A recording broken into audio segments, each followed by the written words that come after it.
Меня зовут Шмидт Надежда Викторовна. Я родилась в Троицко-Печорском районе, в маленьком селе Курья. После окончания пединститута меня направили работать в свой район. И я выбрала поселок Митрофан-де-Куст. Проработала учителем в школе 41 год. Сейчас я на пенсии. 2 года проживаю в селе Вильгард Сыктывдинского района. Литература всегда была, с детства была моим увлечением. Есть первое стихотворение, посвященное отцу, где есть такие слова: «А любимого графа Толстого ты подсунул мне читать в 12 лет, чтоб Наташа и Анна Каренина помогли избежать немало бед». Я должна была рассказать, что я читала, должна была свое мнение высказать о герое, а ему это нравилось, потому что он сам очень много читал. И выбирали профессию мы с ним вместе. Он сказал: пединститут и филфак. И разговора другого больше не было.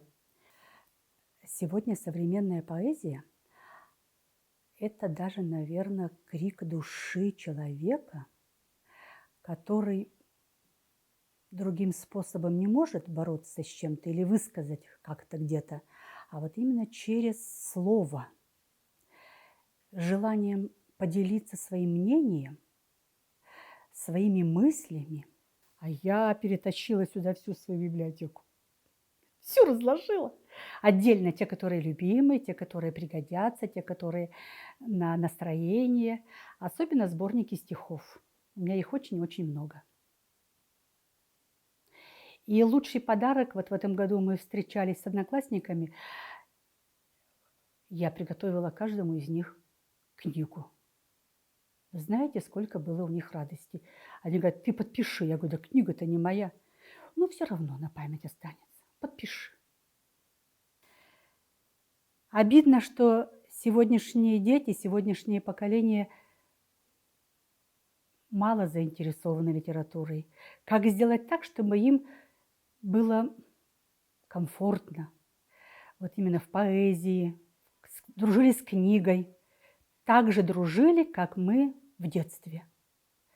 Сегодня очень хорошие библиотеки. Работники библиотеки очень много делают для детей, для взрослых. И это вот такая отдушина, с которой нужно просто-напросто дружить. Я с удовольствием хожу в драмтеатр и наблюдаю такую историю, что у нас сегодня в театре много молодежи. Не школьники, а именно молодежь, студенты, вот за 30. И я стараюсь, вот если они рядышком, познакомиться с ними и вот говорить. И мне очень приятно, что они любят театр сегодня, современная молодежь. Любят. И с удовольствием посещают.